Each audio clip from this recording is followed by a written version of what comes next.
Brought to you by KR Mangalam University. We provide you the platform to turn your dreams into reality. Give wings to your aspirations with KR Mangalam University. नमस्कार दोस्तों, आप crime तक दिख रहे हैं। बात करते हैं सुप्रीम कोर्ट के एक ऐसे फैसले की जिससे हड़कंप मच गया। दरअसल रिलेशन टूटने के बाद रेप केस लगाना गलत है, ये कहा है सुप्रीम कोर्ट ने। हम सबको पता है कि इस तरह के तमाम केसेस दर्ज होते हैं जब रिलेशन टूट जाता है। पहले तो दोनों रिश्तों में होते हैं, अचानक रिलेशन टूट जाता है, फिर रेप का केस दर्ज हो जाता है। सैकड़ों मामले ऐसे सामने आए। बाद में हमने एक रिपोर्ट करी जिसमें पता चला कि रेप के तो 4% केसेस में, दिल्ली में खासकर बात करूँ, कन्विक्शन रेट है। सोचिए, बाद में पता चला कि जी बाकी केसेस का तो हाल बहुत बुरा है।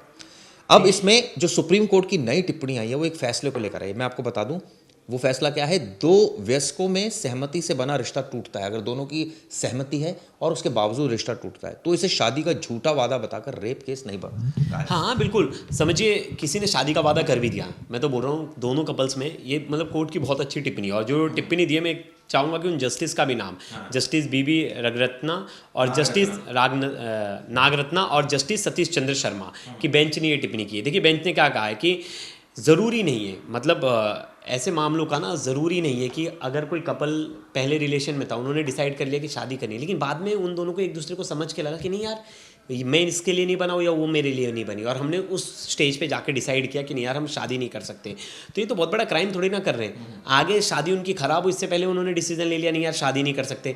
लेकिन वही है, हमारे यहाँ जो लॉ सिस्टम है, इस लॉ के खिलाफ तो पूरे देश में आक्रोश था, मतलब मोस्टली पुरुषों में था कि ये कैसा लॉ है कि शादी का झूठा वादा करके अगर सेक्सुअल। सवाल ये उठता है ना कि पहले तो रिलेशनशिप दोनों सहमति से, उसके बाद फिजिकल रिलेशनशिप डेवलप हुए, फिर अचानक क्या हुआ कि दोनों में खटास आ गई किसी बात को लेकर, तो आपने कहा कि आपने तो मेरा रेप किया है। इसको लेकर सुप्रीम कोर्ट ने कहा कि भाई शादी का झूठा वादा बताकर रेप केस नहीं बनाया जा सकता, यानी कि ये नहीं, इस पर रेप केस नहीं बन सकता आप अगर कहें। हाँ बिल्कुल। और इन्होंने देखो एक और चीज़ कहा है, बेंच ने कहा है कि हाँ, बेंच ने कहा है कि शादी का वादा तोड़ने का झूठा वादा बताकर 376 के तहत रेप केस करना गलत है। इस सोच पर पहले भी चिंता जताई जा चुकी है। बिल्कुल सही बात है। और ये केस कहाँ था? महाराष्ट्र के अनमोल भगवान नेहुल के खिलाफ था, रेप केस दर्ज किया गया था जिसको उन्होंने रद्द कर दिया है। और बिल्कुल मतलब मैं इस बात से, जो इस बॉम्बे हाई कोर्ट की जो ऑर्डर थी उसको सुप्रीम कोर्ट में उसने चुनौती दी थी, जिसमें फिर उसमें रद्द करने का इनकार किया। ये तो प्रैक्टिकल चीज़ है चिराग जी, इस पर बहुत सारा डिबेट हुआ है और हर कोई इसको कहता है कि अगर आप बोल रहे हो कि दोनों कंसेंट था, और कंसेंट था उस टाइम पे, कंसेंट था। आप अच्छा ये सेम अगर सिनेरियो चेंज कर दें, किसी लड़की ने किसी लड़के को वादा किया कि मैं तुमसे शादी करूंगी, वो 3 साल के रिलेशनशिप के बाद लड़की कहती है कि मैं तुमसे शादी नहीं कर सकती, तो लड़का क्या करे? सही बात है। कोई कानून है उसके लिए? नहीं है ना। तो फिर ये तो एकदम से लीगल सिस्टम, हमारी सरकारों की गलती है। सरकार ऐसे वोट बैंक के लिए और कुछ एक्टिविस्ट के चक्कर में कि नहीं यार हमारे पास महिलाएं वोट बैंक है, महिला बुरा मान जाएंगी, लेकिन जेंडर इक्वालिटी के बहुत सारे ऐसे नॉर्म्स हैं और ऐसे लॉज हैं जिसमें अभी भी बदलाव की बहुत ज़्यादा ज़रूरत है। सुप्रीम कोर्ट ने क्या दोहराया मैं आपको बताया तो, सिर्फ शादी का वादा तोड़ने को झूठा वादा नहीं माना जा सकता। मतलब आपने पहले कहा कि मैं शादी करूंगा और आपने वो वादा तोड़ दिया, तो इसका मतलब कोई आपने झूठा वादा नहीं किया था।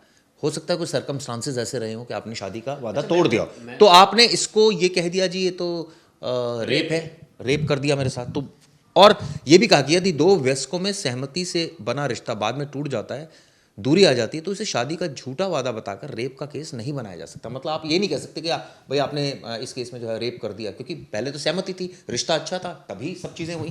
हाँ डिवोर्स होता है, डिवोर्स के बाद कोई औरत जाके रेप केस लगा देगी, फिर तो वही वाला। इसीलिए मैरिटल रेप के ऊपर कोई ठीक सा ऑर्डर नहीं आया, कोई लॉ नहीं बना अभी तक। तो यही बात है ना चिराग जी, पता कैसे चलेगा? मतलब मेरा तो मतलब एक जेन्युइन सवाल है, पता कैसे चलेगा? अगर किसी लड़की ने बोला कि ओरली इसने मुझे बोला था, अगर रिलेशनशिप में भी है, गर्लफ्रेंड बॉयफ्रेंड भी, और उसने बोले कि ओरली इसने मुझे बोला था, शादी प्रूफ कैसे करेगा लड़का कि मैंने नहीं बोला था?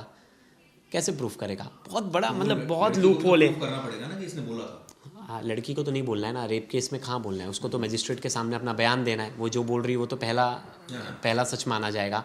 लड़की को प्रूफ करना है कि उसने ये वादा नहीं किया था या ऐसा कुछ नहीं था। इससे पहले आपको बता दूं, सुप्रीम कोर्ट ने मार्च के महीने में कहा था कि 16 साल तक लिव इन रिलेशनशिप में रहने के बाद कोई महिला रेप का आरोप नहीं लगा सकती। ये भी बहुत अच्छी टिप्पणी थी, यानी 16 साल तक आप किसी के साथ लिव इन रिलेशनशिप में हैं और आप बाद में कह रहे रेप हो गया, भाई आप तो व्यस्त हैं, आपको समझ है सारी चीज़ों की, और आपका रिश्ता खराब हुआ तो रेप कैसे हो गया? पहले तो सहमति। अभी मैं एक एग्जांपल देता हूँ। अभी कुछ दिन पहले मेरा ही एक नोन दोस्त है, अब वो लिविंग में रह रहा था 3 साल से, और लड़की ने उसे स्टार्टिंग में कहा था कि हम शादी करेंगे, सब कुछ करेंगे, और लड़की ने उसे छोड़ दिया। हाँ, वो तो डिसाइडेबल एज में था, उसने सब कुछ अपना उसी पे ठान के बैठा था, कुछ नहीं कर पाया, क्या कर सकता है, अब उदास बैठा है। अगर लेकिन सिनेरियो चेंज कर दीजिए, शायद वो लड़का मुकर जाता, तो उसके पास ऑप्शन होता, लड़की के पास ऐसे टूल होता कि वो तुरंत जाके बोल जाती कोर्ट में कि सर इसने जो उनके खिलाफ सेक्शन है, उस सेक्शन में वो धाराओं में केस बनता है उसके खिलाफ कि सर ये मेरे साथ रिलेशनशिप में था, इसने मुझे शादी का झांसा दिया, झांसा देकर इसने मेरे साथ सेक्सुअल एक्टिविटी की और उसके बाद ये मुझे छोड़ दिया।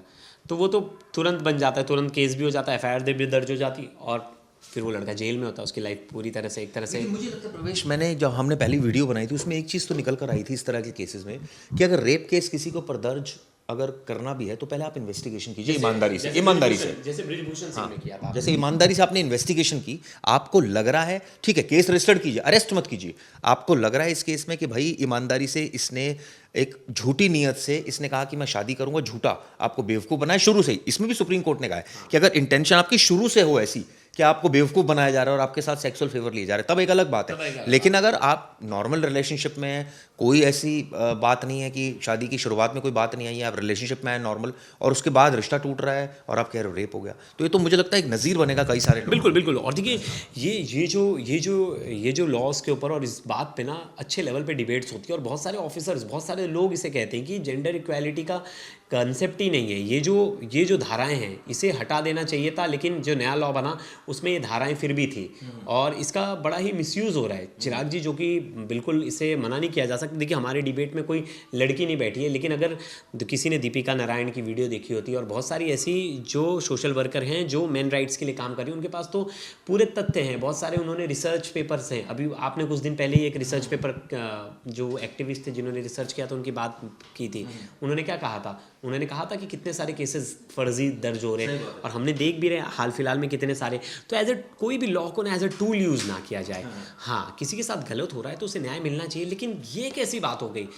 फिर कोई कैसे प्रूफ करेगा? कंसेंट के लिए या तो कोई लॉ बना दीजिए, या तो उस टाइम के लिए कोई फॉर्म बना दीजिए, कोई फॉर्म भर दे, लिख दे कि ये टाइम पे कंसेंट था, ये टाइम पे हम देखिए दोनों जन फॉर्म भर रहे हैं, इस टाइम पे कंसेंट है, और बाद में कोई हमारे पर कोई आरोप ना लगा दिया कि ये अपनी चीज़ों से पलट ना जाए। यही करना पड़ेगा। और क्या ऑप्शन क्या है? कल को आपके ऊपर किसी ने लगा दिया, चिराग जी, और हाँ पता चला मेरे ऊपर लगा दिया, किसी के ऊपर लगा दिया, कोई भी, तो पहले तो लड़के की बात भी सुनी जाए। दूसरी चीज़ जो लॉ में हल्का सा चेंज होना चाहिए, अरेस्ट ना किया जाए, इन्वेस्टिगेशन करें। इन्वेस्टिगेशन में अगर लग रहा है कि गलत है, नीयत गलत है शुरू। हाँ बिल्कुल। तीसरा, अगर आप नॉर्मल रिलेशनशिप में, उसके बाद रिलेशनशिप टूट जाता है, आप ऑब्वियसली फिजिकल भी हो गए, तो इसका मतलब ये थोड़ी होता है रेप हो गया। यही बात सुप्रीम कोर्ट ने कही। ये वीडियो दोस्तों कैसी लगी? आप लोगों का क्या व्यू पॉइंट है क्राइम तक के? अलर्ट दर्शकों का जरूर बताइएगा। धन्यवाद।